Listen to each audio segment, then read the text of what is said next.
Voilà, voilà et voilà. Très chers membres de cette très grande communauté congolaise de partout dans le monde, bonsoir, bonjour, bon après-midi. Ça dépendra de l'heure à laquelle vous allez nous suivre. Nous, c'est John Matanda. Nous, c'est la communauté congolaise de Champagne-Kani. Nous, c'est le comité directeur qui venons vers vous pour causer. Ça fait longtemps que nous passons simplement dans le cadre de direct qui concerne l'Église.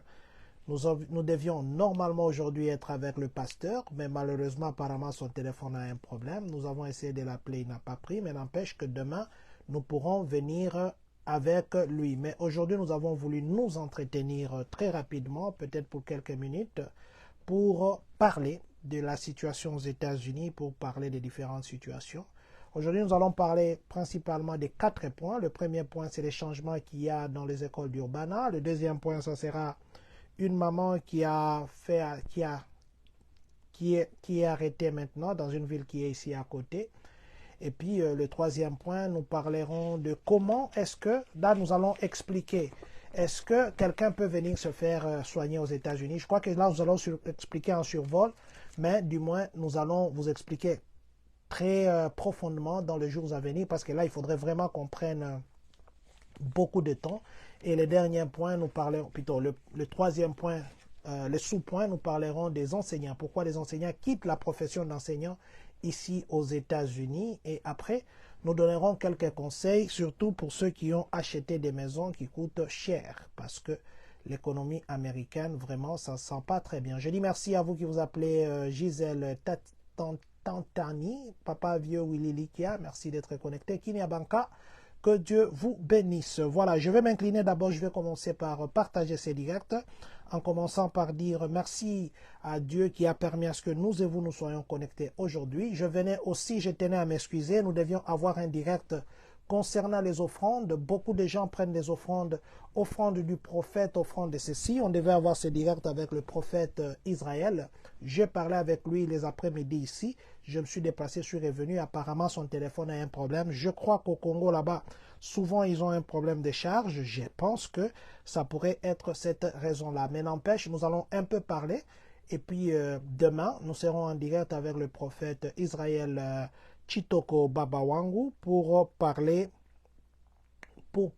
de l'offrande du prophète. Les gens demandent toujours l'argent, toujours l'argent. Il y en a qui créent l'église avec objectif d'avoir l'argent. Il y a une vidéo d'ailleurs que nous avons publiée juste avant ici. Nous ne sommes pas le genre de personnes ou le genre de communautés qui parlons de ce qui se passe chez les autres. Nous publions nos histoires, souvent nous utilisons no comment, mais je crois que c'est cette vidéo que nous avons publiée, ça fera partie des questions que nous poserons au prophète Israël. Voilà, je vais partager juste aujourd'hui dans quelques groupes, je ne partagerai pas dans beaucoup, quelques 3, 4, 5 groupes. Dès que je finis, nous pouvons commencer notre direct. Voilà, je crois que dans quelques groupes ici déjà, voilà, ici aussi.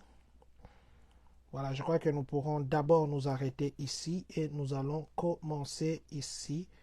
Voilà, nous allons nous arrêter ici. Nous allons nous arrêter ici et puis nous allons commencer. Voilà. Donc, je disais que notre premier point aujourd'hui, nous allons parler de l'enseignement. Vous savez que aujourd'hui aux États-Unis, les enseignants quittent le métier d'enseignement. Or, l'enseignement aux États-Unis, c'est qu'ils sont vraiment enseignants. Il y a 2 catégories d'enseignement, ou je dirais même 4 catégories d'enseignants ici, pour ceux qui ne connaissent pas. Il y a les enseignants qui ont déjà leur titre d'enseignant. Ça veut dire qu'ils sont passés par l'école, ils sont passés par les tests, ils ont reçu les tests. On leur donne un titre d'enseignement. Ils s'enregistrent dans le bureau ou dans les districts d'enseignement qui va à l'État. L'État qui s'occupe de l'enseignement qu'on appelle le ministère d'enseignement qu'on peut appeler au Congo. Ici, c'est Illinois State Board of Education, par exemple, ici à Illinois. Vous vous enregistrez là-bas. Bonjour à vous, Papa Christian Socrate Kadima, que Dieu vous bénisse, merci d'être connecté. Vous vous enregistrez là-bas et si vous avez suivi le cursus, vous avez un diplôme, plutôt vous avez un titre. De toute votre vie, vous pouvez enseigner partout sans que vous ne puissiez avoir à passer un autre test. Il y a aussi un titre qu'on donne qu'on appelle un titre temporaire qui vous permet d'enseigner pendant 5 ans, mais ce n'est pas renouvelable. Après ces 5 ans, donc on vous donne ces 5 ans pour vous permettre d'avoir ces titres définitifs. Ça, c'est un titre temporaire ou on appelle ça un certificat temporaire. Mais maintenant, il y a aussi des gens qu'on appelle les substituts. Qu'est-ce qu'est un substitut? Un substitut, c'est quand l'enseignant ne vient pas, par exemple, aujourd'hui, où il y a une classe vide. Ils vont en ligne, ils regardent, par exemple, aujourd'hui, à X école, il n'y aura pas de gens. Ils sont à l'école, pas que eux préparent la matière, ça c'est l'enseignant de la classe qui va préparer. Les substituts ne viennent que pour suivre à telle heure je vais faire ceci, à telle heure je vais faire ceci, à telle heure je vais faire ceci. Il y a aussi ce qu'on appelle les enseignants assistants, les teacher assistants. Les assistants de l'enseignant, eux sont dans la classe, ils sont là juste pour aider l'enseignant. Parce que des fois, l'enseignant a des enfants qui ont des problèmes de comportement, problèmes de compréhension, où il faut l'aide à écrire, ainsi de suite. Donc, ce sont les 4 catégories d'enseignants que nous avons. Nous avons ici à Illinois au niveau de l'école primaire. Mais maintenant, il s'est fait maintenant. Ça fait un temps que les États-Unis ont des problèmes. Ils passent de problèmes par rapport aux enseignants. Ils ont des problèmes par rapport aux gens qui ne veulent plus travailler dans ces métiers-là. Ils disent que les enseignants ne les respectent plus. Ils disent que le paiement qu'on donne aux enseignants, ce n'est pas trop bien. Ils disent aussi qu'ils ne sont pas considérés par rapport aux élèves et aussi les parents. C'est là que je voulais un peu conseiller, nous les parents, je voudrais nous conseiller. Un enseignant, quelqu'un qui vient de l'école, il vient de l'université, ici à Illinois, les salaires basiques de quelqu'un qui vient à Illinois, parce qu'on a ajouté maintenant, je vais avoir les chiffres exacts. Avant, c'était 48 000 $ qu'il commençait avec par année. Maintenant, je crois que ça doit être 56 000 ou 52 000. Je vais vérifier pour que j'ai starting salary, pour que j'ai les nombres exacts, parce que ça a changé. Quelqu'un qui vient de l'université sans expérience, parce que normalement, on compte aussi l'expérience. Starting salary. Donc, je regarde juste le nombre exact. Illinois, voilà. En Illinois, par exemple, quelqu'un, actuellement là, en 2024, c'est 43 000. Moi, j'ai parlé de 52. C'est lui qui vient de l'université sans expérience. Il commence à 43 262 000 $ par année. Bon, c'est quand même pas mal, hein? C'est lui qui vient sans expérience. Mais avec l'expérience, ils arrivent jusqu'à 62 000 ou 68 000, 70 000, ça dépend. Mais on paye quand même plus que beaucoup d'autres endroits. Mais pourquoi maintenant les enseignants ne veulent plus rester dans ces métiers? Pourquoi est-ce que beaucoup de gens abandonnent? Ils veulent faire les Uber, ils veulent aller travailler dans les McDonald's, ils veulent ceci. Et puis pourtant, quand un enseignant quitte ces métiers, ce sont nos enfants qui en sont maintenant victimes parce que, entre-temps, ils partent avec leurs connaissances. Mais maintenant, quelle est la raison que les enseignants quittent? Je vous ai cité quelques raisons ici, mais en dehors de ces raisons, je voudrais vous dire ceci. Dans la classe, il y a des enseignants qui sont butés à des problèmes de comportement d'enfants. Pas seulement au niveau secondaire. Au niveau secondaire, je n'en parle même pas. Parlons du niveau d'abord primaire. Un enseignant ici, ce n'est pas comme au Congo où l'enseignant peut dire à l'enfant « mets-toi à genoux ». Où l'enseignant peut dire « mets ta main comme ça », il prend une règle, il commence à taper. Où l'enseignant peut dire « je te chasse de la classe ». L'enseignant ici ne peut pas chasser un élève de sa classe. Pour que même un élève soit suspendu, il y a des procédures à suivre. Tout ce qu'ils font peut-être la détention, l'enfant est privé de la récréation, l'enfant est privé de la deuxième récréation, il est gardé quelque part, et ce n'est pas l'enseignant qui s'en occupe, ce sont les autres personnels qui vont s'en occuper. Donc le professeur ne peut même pas dire à un enfant que tu ne participeras pas dans mon cours pendant par exemple 2 jours. Non, il ne peut pas. Alors, il y a les enfants qui viennent avec un comportement peut-être à la maison, on les gronde pour qu'ils comprennent, qui viennent avec des comportements peut-être à la maison, on les gifle. Or, ces comportements-là, à l'école, l'enseignant ne peut pas gifler parce que c'est la justice qui va l'arrêter. À l'école, l'enseignant ne peut pas gronder sur l'enfant parce que l'enfant va dire que tu es en train de me traumatiser, tu es en train de me faire ceci, et l'enseignant risque d'avoir des problèmes. Et des fois, les enseignants se voient sans autorité. Ils se voient abandonnés à eux-mêmes. Et cette situation fait à ce que l'enseignant quitte le métier. Il va se dire, mais écoutez, pourquoi je dois enseigner? Les enfants, pour moi, je m'investis, je fais tout, je fais mon mieux, je fais tout.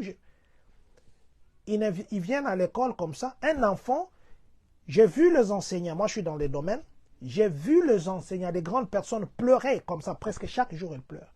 Parce que il y a des petits enfants comme ça de 5 ans, les petits enfants de 6 ans, le langage qui sort de leur bouche, c'est un langage même un adulte n'a jamais, peut-être dans son rêve, il pourrait avoir un langage comme ça. Mais les enfants là tirent ces langages d'où? Si ce n'est pas de la famille. Et aussi, il y a quoi? Il y a de ces enseignants aussi qui se voient menacés. Pourquoi?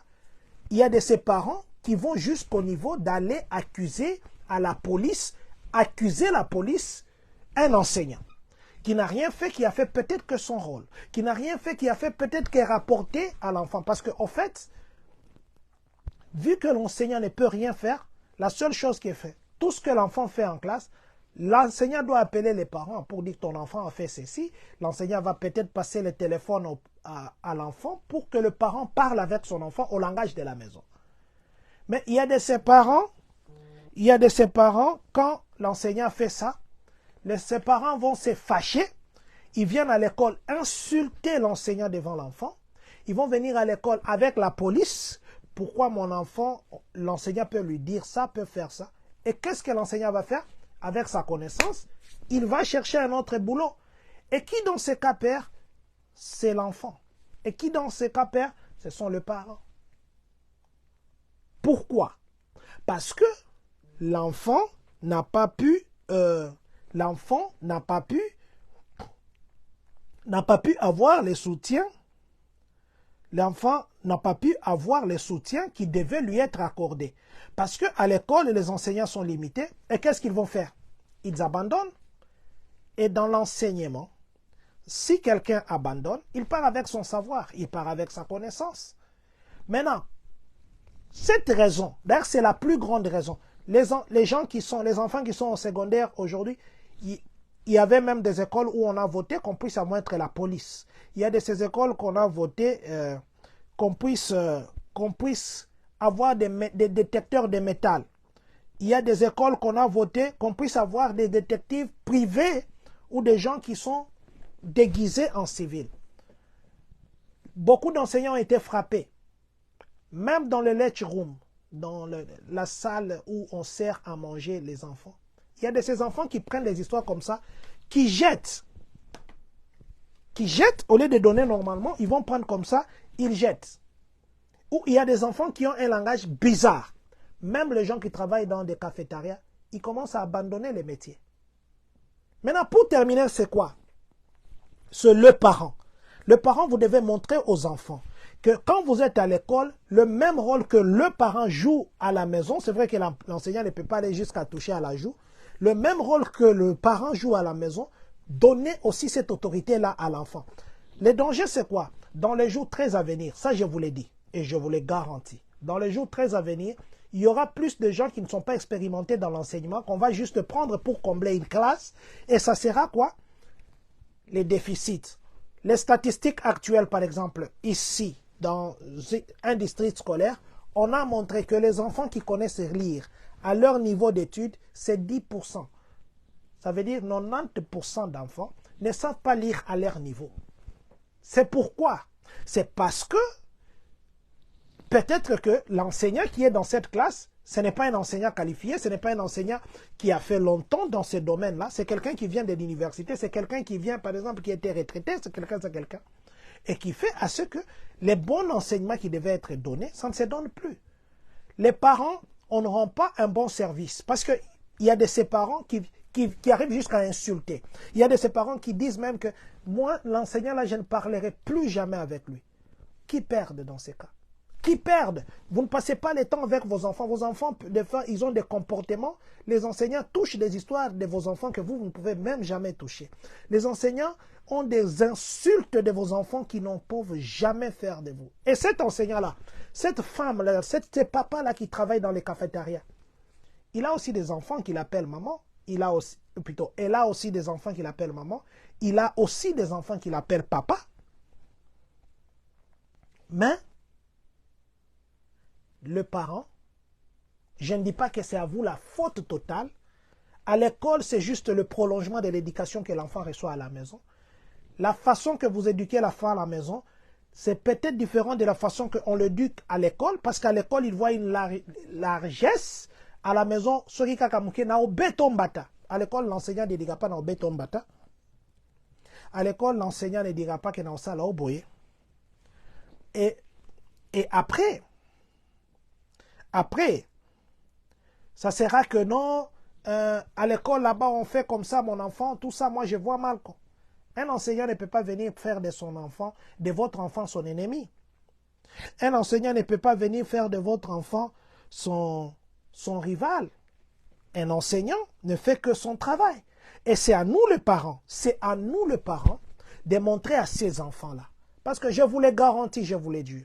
Je vous l'ai dit très bien. Si ce rythme continue comme ça,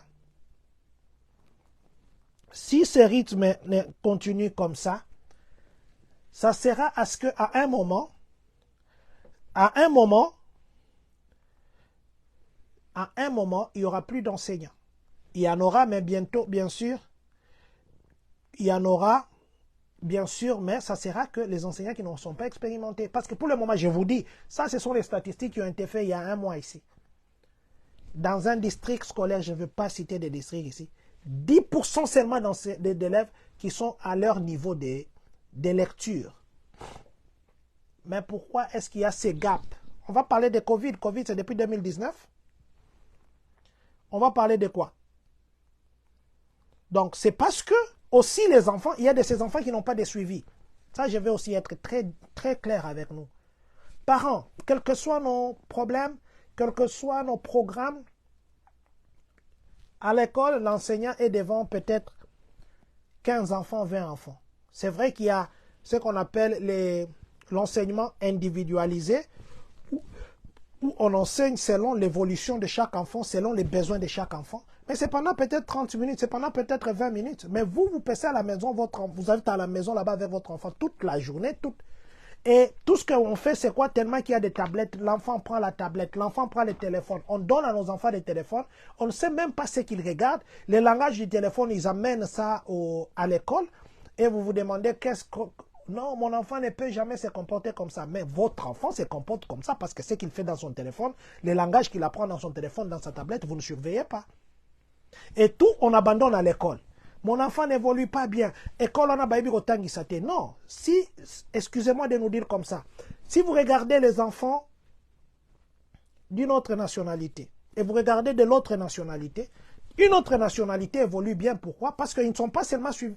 À l'école, c'est vrai, on donne des basiques. À la maison, il y a des suivis. Un enfant qui est suivi les deux côtés, il évolue bien. Parents, n'abandonnons pas nos responsabilités à l'école. L'école, ils ont beaucoup d'enfants au même moment. Vous avez un enfant à gérer, vous avez 3 enfants à gérer, vous pouvez le faire. Ayez le temps avec vos enfants. Vérifiez leur sac. Chaque jour, quel que soit l'enfant, je ne sais pas moi, il est où, je ne sais pas. Vérifiez leur sac. Vous avez des enfants adolescents à la maison. Entrez dans leur chambre avant qu'ils ne dorment. Priez avec eux. Regardez comment ils vont dormir. Regardez comment ils dorment. Regardez comment ils dorment.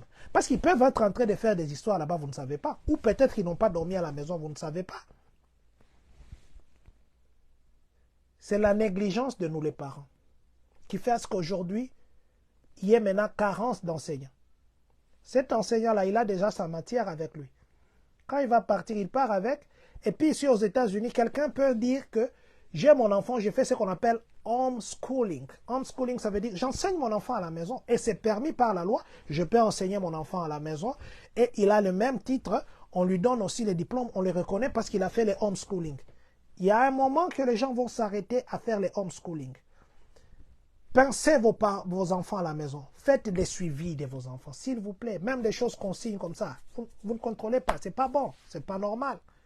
C'était juste un conseil pour nous dire, il y a un vrai danger qui guette. Et je vous dis, c'est un très vrai danger. Vrai danger, si ça continue comme ça, parce que la courbe là, c'est en train de faire ça. Si ça continue comme ça, dans les 5 ans à venir, nos enfants n'auront d'éducation que le YouTube, Facebook, Google. Vous allez commencer à Google pour vous l'éducation. Et c'est un danger qui se prépare. Aussi, il y a un compatriote qui est venu nous proposer une très bonne suggestion. Je crois que je vous le dirai d'ici là. C'est pour nous orienter. Nous avons des nationalités qui viennent ici. Je m'excuse de les citer. Les Nigériens, par exemple, ils évoluent. Pourquoi? Ils ont un principe. Tout Nigérien qui vient aux États-Unis, il n'est pas de gauche, il n'est pas de droite, il est Nigérien. Et nous devons l'aider.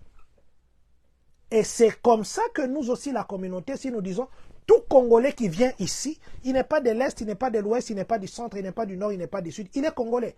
Accompagnons-le. Surtout dans les études. Parents, si vous avez les enfants qui ont encore l'occasion d'étudier, et vous-même, si vous avez encore l'âge d'aller aux études, je vous prie de partir étudier. Je disais que je parlerai du danger. Il y a un danger qui guette.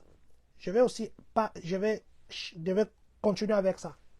Il y a un danger qui guette. C'est quel danger? L'économie américaine aujourd'hui est en train de tourner vers le commerce en ligne. L'économie américaine, ça tourne vers la technologie. L'économie américaine, ça tourne vers work from home, travailler à la maison. Pourquoi? Parce que les bureaux, ça coûte cher. Le paiement des bureaux, les agents qui sont là-bas. Or, les commerces en ligne, j'ai mon ordinateur, je paye mon abonnement de 110 $ par mois. Je fais mes commerces. Peut-être j'ai seulement besoin d'avoir un entreposage et avoir les journaliers qui peuvent venir charger les histoires quand on demande. Je n'ai pas besoin d'avoir 25 endroits de distribution. Ça commence petit à petit à affecter ceux qui vivent ici à Champagne, ceux qui vivent dans les autres États. Vous voyez comment l'économie américaine est en train de partir en danger. Ce qui fait quoi? Si nous ne partons pas aux études, si nous avons le travail que tout le monde peut faire, un jour ça peut être un danger de dire que tout le monde peut le faire. Je vous prie, je nous prie, comme les Nigériens. Les Nigériens, c'est la nationalité étrangère qui a plus de master degree et de doctorats. Ici aux États-Unis, ils commencent même à faire peur aux Américains eux-mêmes. C'est parce qu'ils viennent avec un objectif. Il y a des Nigériens qui font les Uber, qui viennent sans papier, qui viennent avec les visas d'études, qui font les Uber, ils payent leurs études sans financial aid, sans assistance, jusqu'à la fin. Et ils deviennent des docteurs ici, ils deviennent des docteurs PhD. Et c'est comme ça qu'on doit être fort. Donc nous aussi, nous devons nous soutenir, nous devons nous appuyer, nous devons nous appuyer, nous devons nous donner ce go, nous devons nous donner ce go. Soutenons nos enfants. C'est vrai, je vais lire un commentaire ici qu'une maman vient de dire. Maman, grâce de Dieu, que Dieu vous bénisse, merci d'être connecté. Maman, grâce de Dieu, dit ceci. Le parent congolais court après l'argent et quand l'éducation des enfants est bafouée, l'argent ne servira plus à rien. Et nous dirons comme Salomon, vanité des vanités. Voilà. Il y a aussi nos enfants. Merci beaucoup, maman, grâce de Dieu, merci. Il y a aussi nos enfants qui ont des problèmes. Donc, je disais d'abord pour les études, ayons même un petit papier, même des CNA, des trucs ici des médecins, même seulement ces petits papiers. Même un papier seulement des tracks, un simple papier. Les États-Unis ici, c'est relié par des routes et les tracks, on en a besoin chaque jour. Ne nous limitons pas au travail que tout le monde peut faire. Je vous dis vrai, il y a les gens qui ont pris des maisons.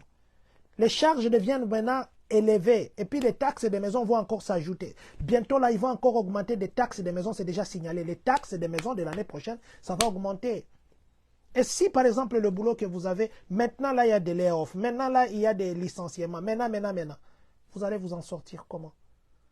S'il vous plaît, ayez un travail avec un petit papier qui peut vous permettre que ça soit un travail pas que tout le monde peut faire. Un travail où on vous demande un papier. Ça va nous aider. Aussi, si nous avons une information, moi je vous ai dit qu'il y a les compatriotes qui sont venus nous proposer par rapport aux études. Je viendrai avec ça parce que j'attendais qu'aujourd'hui qu'ils me confirment. Ils ne m'ont pas encore confirmé, donc je ne peux pas en parler, mais c'est très bien. Et je crois que ça va beaucoup nous aider. Donc, ne courons pas derrière l'argent. C'est vrai que nous pouvons courir derrière l'argent. Il y a aussi nos enfants que nous ne savons pas aider. Pourquoi? Parce que nous avons honte d'autres maladies. Nous avons honte d'autres maladies. Vous savez, les enfants qui ont des problèmes, ce n'est pas eux, ils sont nés comme ça. Il y a des enfants qui sont nés avec des déficits d'écoute, il y en a qui sont nés avec les yeux qui ne voient pas bien, il y en a qui sont nés avec les problèmes de langage. Ce n'est pas eux. L'enfant, si nous, les parents, nous ne l'aidons pas, ça sera tard de l'aider. Et il n'y a pas une seule maladie qui est honteuse.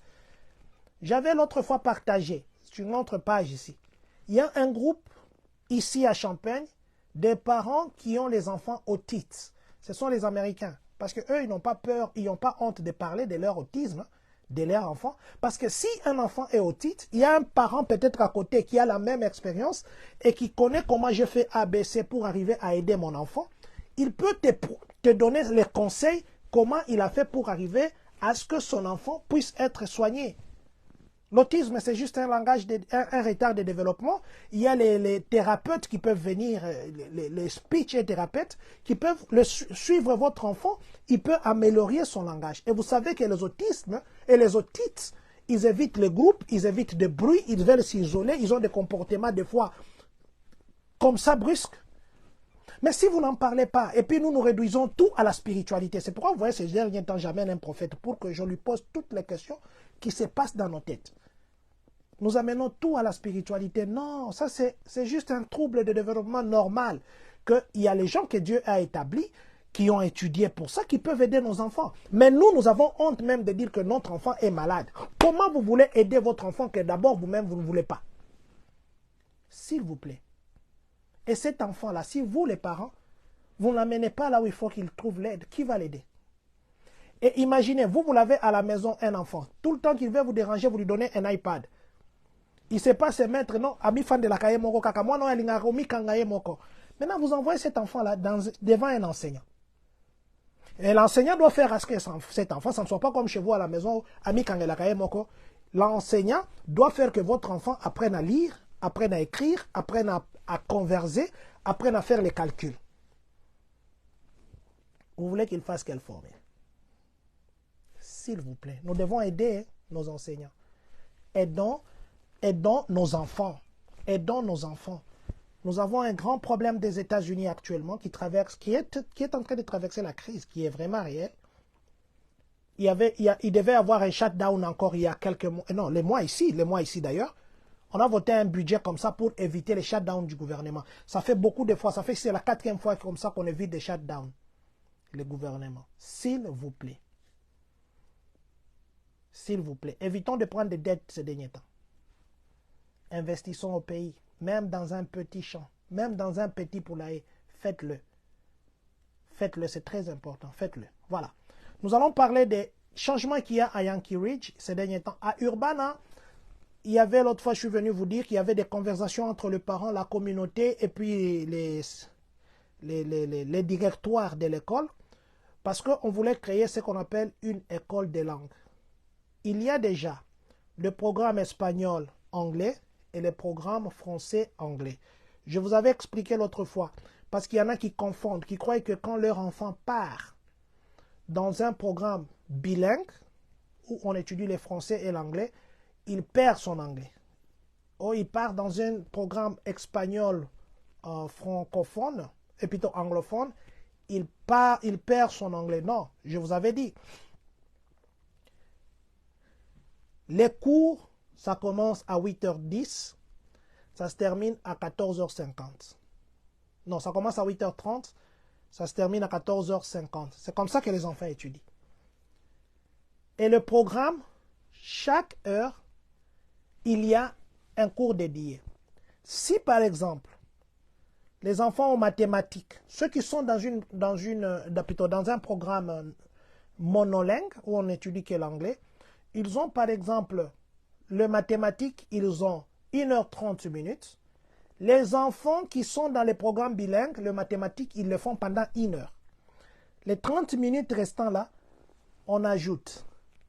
L'anglais, par exemple, les gens qui sont dans une école monolingue, ils font l'anglais pendant 1h45. Les enfants qui sont dans l'école bilingue, ils font l'anglais pendant 45 minutes. Vous voyez maintenant, les 1 heure, ça s'ajoute aux 30 minutes de mathématiques, ça fait déjà 1 heure 30 minutes. Maintenant, qu'est-ce qu'on fait? C'est le même horaire que les autres classes monolingues, mêmes heures, mais simplement on prend un peu d'heures des autres cours pour renforcer maintenant le français. Le français, ça se donne pendant 1 heure 45 minutes. Et il renforce l'écriture, la lecture et puis les parler. C'est comme ça que ça s'est fait. Donc ne pensez pas que quand vous mettez votre enfant dans une école bilingue, vous perdez. Au contraire, votre enfant, si les autres ont par exemple 10 cours, votre enfant a 11 cours. C'est un plus qu'on lui donne, un plus. Et il reste en contact avec vos parents. Maintenant, l'école d'Urbana, plutôt le district d'Urbana était en train de décider sur la réorganisation du district. Surtout ces enfants qui sont en 6e, au middle school, il y avait un peu de problèmes, beaucoup de problèmes. Ils voulaient maintenant créer aussi une école de transition pour enlever d'abord l'esprit des primaires pour les amener maintenant dans l'esprit maintenant des secondaires. Alors, il fallait faire la réorganisation du district. Le mardi, ici, la décision a été prise. Ils vont créer une école de langue. Dans cette école de langue, ça sera les enfants qui apprennent l'anglais espagnol et les enfants qui apprennent le français anglais. Et ils seront dans un même bâtiment parce que pour le moment, les enfants qui apprennent espagnol anglais sont mélangés dans les écoles où on n'en parle que l'anglais. Et beaucoup d'enfants, même congolais, qui étudient le français et l'anglais, ne savaient même pas s'exprimer pendant la récréation. Ils jouaient seulement entre eux. Pourquoi? Parce qu'il y a des fois les enfants qui ne parlent que anglais, ils appelaient les autres les Africains. Et vous voyez un enfant qui se retrouve dans un milieu où les autres enfants parlent une autre langue. Il refuse maintenant de parler sa propre langue pour qu'on ne l'appelle pas africain. Il commence à s'attacher à une autre langue. Maintenant, on a décidé à partir de ce mardi que Yankee Ridge, une école de Urbana où il y a le programme français pour le moment, est choisie comme cette école qui va être l'école des langues d'Urbana. Ça veut dire dans Yankee Ridge, il y aura les enfants qui vont étudier le français et l'anglais et les enfants qui vont étudier l'espagnol et l'anglais. Ce qui fait que si vous avez votre enfant qui part dans une école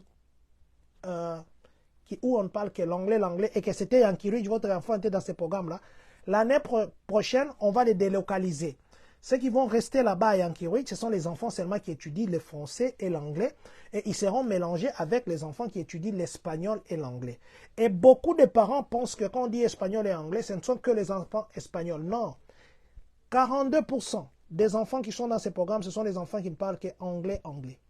Dans les programmes francophones aussi, il y a des enfants qui ne parlent que anglais. L'avantage, c'est quoi? Votre enfant évolue avec 2 langues qui seront le crédit qui seront rapportés à son école secondaire. Ces crédits-là, ça évolue. Et ça les permet aussi d'être bilingues. Donc, c'était juste pour nous dire que Yankee Ridge maintenant, qui est l'école d'Urbana, est choisie comme cette école qui va abriter, je ne sais pas comment on va appeler ça, académie bilingue, académie des langues d'Urbana, école des langues, je ne sais pas comment on va appeler, mais simplement sachez que l'année prochaine, les enseignants qui sont là, qui sont dans les écoles et plutôt dans des classes monolingues seront délocalisés, les personnels, les ceci, il y a beaucoup de choses qui vont changer. Voilà. Nous allons terminer par ceci. Avant de terminer, je dirais d'abord merci et bonsoir à vous, Papa Jean-Marie Kanganga, le prophète. Vous nous suivez depuis Burstown. Maman Fina Makoba, merci Papa avec les Sako, les coachs. Merci d'être connecté. Maman Pichuna Boalboum, Papa Noël. Merci beaucoup. Merci. J'étais là avec vous hier. Que Dieu vous bénisse. Papa Zeno Mahani. Maman Christy Kimweni, que Dieu vous bénisse. Merci beaucoup. Papa Jack Love NZD. Jack Love NZD, bonsoir aussi à vous. Merci d'être connecté. Que Dieu vous bénisse. On termine par ce dernier point qui est Juliette. C'est vrai, c'est pas un Congolais. Hein?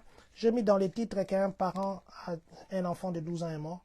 C'est pas un Congolais, mais je vais le dire parce que nos enfants aussi, ils sont dans ces histoires-là.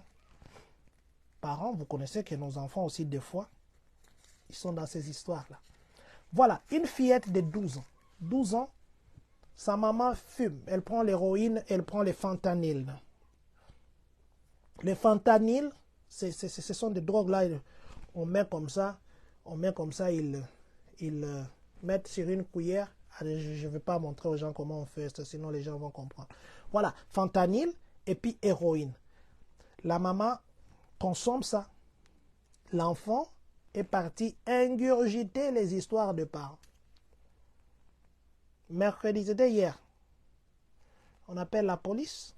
On trouve l'enfant en bas là-bas, qui n'arrivait pas à bien respirer. On amène à l'hôpital Lurie, l'hôpital Lurie des enfants. Nous sommes à Juliette. Ça s'appelle Lurie Children's Hospital. L'enfant est mort. La petite fillette est morte. On a arrêté sa maman, mais ce matin ici, j'apprends qu'on l'a libérée. Mais l'enfant est parti.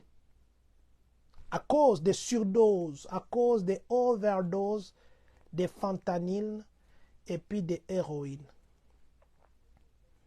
Pourquoi j'ai parlé de ça? Parents, il y a des fois que nous avons des histoires à la maison. Des mouchoros, des loupipi, des bocs, des sky. C'est bien. Mais sachez que nous avons aussi des enfants. Sachez, même si vous prenez des sky, vous prenez des loupipi, des mouchoros, peut-être vous vous trouvez bien. Mais vous avez des enfants. Un enfant, quand il vient, il peut prendre une bouteille de sky là-bas. Et demain, vous vous retrouverez dans cette situation de Juliette. Aussi les parents. Il y a des enfants congolais qui consomment aussi ces substances. Et des fois, ça les rend comme... La tête, ça fait comme si ça tourne. Nous sommes dans un pays où, quand vous voulez dire à quelqu'un, vous donnez un conseil à un enfant, il va vous dire, you are not my dad, you are not my mom, you can't talk to me like that. I don't give a fuck. Non, excusez-moi, je voulais dire des mots qui ne sont pas bien. Ce sont les langages que les enfants ont. Et les parents se voient faibles, ils disent, Bana États-Unis, bazala akaboe. Il n'y a pas de bana États-Unis, bazala akaboe. Loba ke biso ba papa États-Unis de tokoma boe. C'est pas bana États-Unis, bazala. Les oreilles ne dépassent jamais la tête. On avait lu ces livres-là. Datasangwe, la jeune fille, on grandissait avec ces livres. C'était de très bons livres.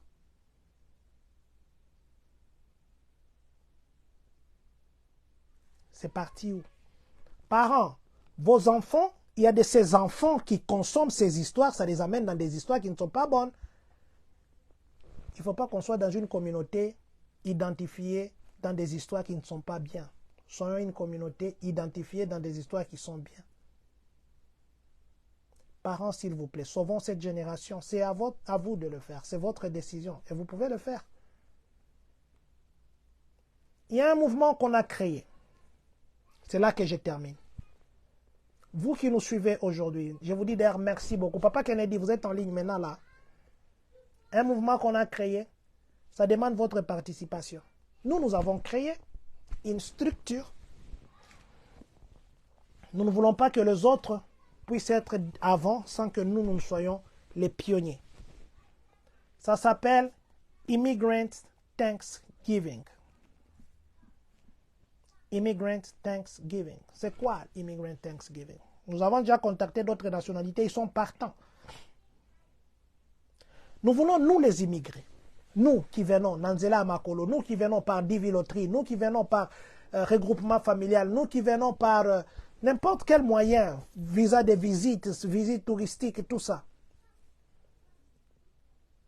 Tozwaka mukolo moko nambula, mukolo moko kaka. On va dire merci à ces pays qui nous accueillent. Merci à ces pays qui nous accueillent. Dans le pays, on n'avait pas de voiture. Dans les pays, tu ebagi kutu kokonte ba sapato tozala nango sapato nanga ya dimanche. Lelo so na tunyo atabino bola nanga. Vous avez combien de paires de chaussures, vous ne savez pas? Combien de chemises, vous ne savez pas? Et nous avons créé une structure qui s'appelle Immigrant Thanksgiving. Immigrant Thanksgiving, nous les immigrés. Nous les immigrés, quel que soit arabique, musulman, islam, tu viens de n'importe quel point du monde tu viens, mais tu es appelé immigré, tu es venu aux États-Unis, on t'a donné ce que... Tu connais même que Baswa Paka, tu connais même que Bongo Kota Kambala na banque. Au Congo, peut-être Soki Tilelo. En Zambie, peut-être Tilelo. En Tunisie, peut-être Tilelo. En France, peut-être Tilelo. Tout celui qui est immigré, c'est pas ça. C'est la structure que nous avons créée, c'est pas seulement pour les Congolais, c'est pour tout le monde. Mais nous voulons que tout le monde mette la main. Et ceux qui veulent se joindre à nous, Écrivez-nous dans le Messenger. Envoyez-nous votre numéro de téléphone. Nous allons vous expliquer les principes. C'est juste trouver une seule fois par année. Une seule fois par année. Toloba. Merci États-Unis. Merci Nandenge Boyamba Biso. Ça s'appelle Immigrant Thanksgiving. Je crois que nous allons passer sur la voie de l'Amérique. Peut-être cette semaine. On devait passer la semaine passée, mais Roger Muntu était occupé. Je crois la semaine prochaine, nous allons passer et nous allons vulgariser encore ces principes. C'est vrai que les gens se joignent déjà. Nous voulons faire les Immigrant Thanksgiving une fois par année. Nous allons dire merci États-Unis, merci de nous avoir accueillis. Merci. Ils pouvaient refuser que nous ne vous accueillions pas. Ils pouvaient refuser que ton boy n'a dit vidéotérie. Ils pouvaient refuser que ton boy n'a boyé bokoti makolo bozong et pas nabino. Ils pouvaient refuser tout ça. Et il y en a qui, jusqu'à aujourd'hui, tokenda ozabilo wa ofele. Et qu'est-ce que nous donnons à ces pays? Moi, je vous ai dit que quand nous sommes devenus présidents, je me disais, comment je peux dire merci aux États-Unis, qui nous a permis aujourd'hui que nous, les Congolais aussi, DMV, on a même changé, on a mis les Français. Parce que nous, les francophones, nous sommes venus. Alors, j'ai dit, qu'est-ce que nous pouvons donner aux États-Unis? J'ai dit, ah, ok, j'ai les Français. Allez sur Google, tapez mon nom, John Matanda Chipama. Tapez ce nom-là, John Matanda Chipama. Vous verrez, en 2021, juste après Covid, quand nous avons été élus en 2019, j'ai dit, je suis allé voir les Américains là, je leur ai dit, merci pour nous avoir accueillis. Nous, la communauté, nous n'avons rien à vous donner, mais nous avons la langue. Je vais enseigner le français gratuitement aux Américains. J'ai vu des papas, j'ai eu des papas, j'étais étonné même, j'ai eu une classe de 20 personnes. J'ai dit, waouh. Et je les ai enseignés. Pour moi, c'était que je continue, mais ça m'épuisait. On a arrêté, mais je crois qu'un jour, on reprendra. C'était une façon pour nous de dire merci. On ne me payait pas, je l'ai fait gratuitement. C'était à Champagne et à Urbana Free Library. Si vous allez au library, bibliothèque d'Urbana, vous verrez qu'on vous dira que non, on donnait les français gratuitement ici. C'était nous ici qui donnions les français gratuitement. C'était une façon pour nous de dire merci aux États-Unis. Merci. Maintenant, nous avons créé une structure qui s'appelle Immigrant Thanksgiving. Nous, les immigrés, nous allons dire merci aux États-Unis. Imaginez un peu. Vous voyez, nous qui sommes ici aux États-Unis, on s'est dit seulement on donne 5 $, 5 $, 5 $, 5 $. Les 5 $ là-bas, nous allons faire X, Y choses que je ne vais pas dévoiler ici. On m'a volé beaucoup de projets. Mais heureusement, ça ici, on a déjà commencé la structure, c'est protégé. Ou bien nous nous disons que non, nous allons faire un bénévolat quelque part. Nous tous les immigrés, nous allons faire un bénévolat quelque part. Pendant peut-être 1 heure simplement. Vous savez quel est l'impact que ça aura? On va nous respecter. C'est comme ça que nous pouvons commencer à corriger des petits tchip, tchip, tchip, tchip, tchip. C'est comme ça. Le bénévolat ici, c'est très important et c'est très, très, très respecté. Immigrant Thanksgiving, that's the news. That's the news. So I want you to join this idea. I know that I already got people that are joining, but I want you, my brother, my sister, join this idea so that we can make it. So America will see that we are coming here to say thank you. Thank you for everything they are doing for us. We came here without nothing, but now, I don't know how many pair of shoes you got. I don't know how many you got. So let's say thank you to the America. Thank you to this country that welcome us. Thank you. So that we will do the Immigrant Thanksgiving. Together, we can really say thank you to America. So I'm waiting for you. Just go ahead and send me a text message. Go ahead and send in Messenger. I want you to spread this word. I want you to tell people that we got the new thing, that's the new movement that we want to do. To thank you, America. Because America give us the thing que nous ne pouvions pas avoir dans notre pays. Et nous devons dire merci, merci aux États-Unis. Voilà. Nous allons nous arrêter là-bas. Nous allons dire merci à vous, monsieur Andy Kisenga, papa Jano Lioki, le pasteur. Nous vous disons merci. Que Dieu bénisse la République. Non, avant ça, demain, nous serons avec le prophète. Nous allons parler de... Vous savez, il y a un langage. Hein? Les gens prêchent là. Bayaka nanda kwanzambe maboko pambate.